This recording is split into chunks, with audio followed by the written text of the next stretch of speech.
Hello everyone, আসসালামু আলাইকুম। Welcome back to my new video. আজকে আমি তোমাদের সাথে শেয়ার করতে যাচ্ছি ইলিশ মাছের লেজের ভর্তার রেসিপি। কিভাবে তোমরা এটি তৈরি করবে সেটা আজকে তোমাদের সাথে শেয়ার করব।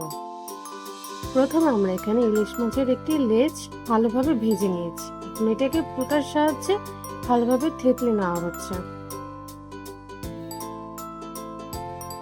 থেতলে নেওয়া হয়ে গেলে আমরা এখন মাছটা থেকে কাঁটাগুলো আলাদা করে নেব। আমি মাছ থেকে কাঁটাগুলোকে আলাদা করে নিয়ে নিয়েছি। এখন দিয়ে দিচ্ছি কিছু শুকনো মরিচ। এখন এগুলোকে হাতের সাহায্যে ভালোভাবে গুঁড়ো গুঁড়ো করে নিতে হবে।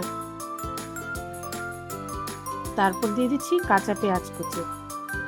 এখানে আমি কাঁচা পেঁয়াজটা ইউজ করেছি।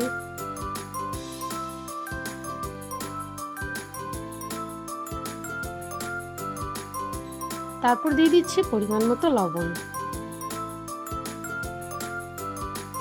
মরিচটা আর পেঁয়াজটাকে ভালোভাবে মেখে নিতে হবে।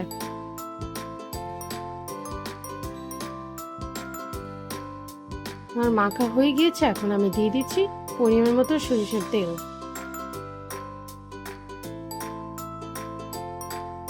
সবগুলো ভালোভাবে মিক্স করে নিচ্ছি।